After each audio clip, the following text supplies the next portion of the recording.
Paint pots and queens. The stations on the line were being painted. The engines were surprised. "The Queen is coming," said the painters. The engines in their shed were excited and wondered who would pull the royal train. "I'm too old to pull important trains," said Edward sadly. "I'm in disgrace," Gordon said gloomily. "The Fat Controller would never choose me." "He'll choose me, of course," boasted James the Red Engine. "You!" Henry snorted. "You can't climb hills. He will ask me to pull it, and I'll have a new coat of paint. You wait and see." The days passed. Henry puffed about proudly, quite sure that he would be the royal engine. One day, when it rained, his driver and fireman stretched a tarpaulin from the cab to the tender to keep themselves dry. Henry puffed into the big station. A painter was climbing a ladder above the line. Henry's smoke puffed upwards. It was thick and black. The painter choked and couldn't see. He missed his footing on the ladder, dropped his paint pot, and fell plop onto Henry's tarpaulin. Oh! The paint poured over Henry's boiler and trickled down each side. The paint pot perched on his dome. The painter clambered down and shook his brush at Henry. "You spoil my clean paint with your dirty smoke," he said, "and then you take the whole lot and make me go and fetch more." He stumped crossly away. The Fat Controller pushed through the crowd. You look like an iced cake, Henry," he said. "That won't do for the royal train. I must make other arrangements." He walked over to the yard.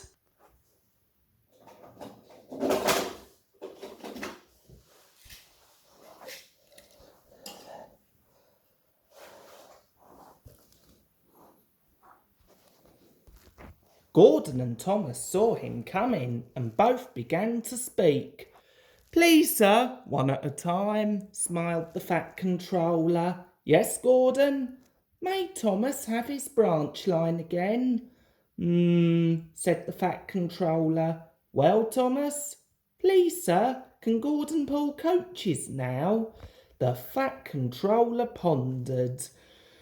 You've both been quite good lately, and you deserve a treat. When the Queen comes, Edward will go in front and clear the line. Thomas will look after the coaches, and Gordon will pull the train."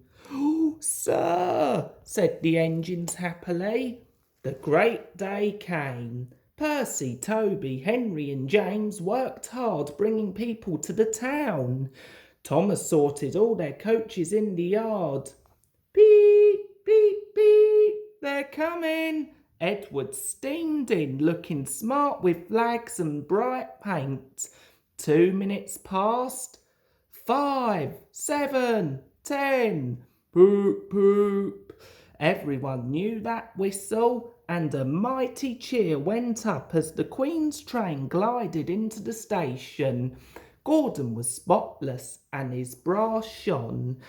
Like Edward, he was decorated with flags, but on his buffer beam he proudly carried the royal arms. The Queen was met by the Fat Controller, and before doing anything else, she thanked him for their splendid run. "Not at all, Your Majesty," he said. "Thank you." "We have read," said the Queen to the Fat Controller, "a great deal about our engines. May we see them, please?" So he led the way to where all the engines were waiting. "Peep, peep!" But Toby and Percy were too excited to care. Sir Topham Hatt told the Queen their names, and she talked to each engine. Then she turned to go. "3 cheers for the Queen! Peep, peep, peep!" No engine ever felt prouder than Thomas and Edward and Gordon the Big Engine.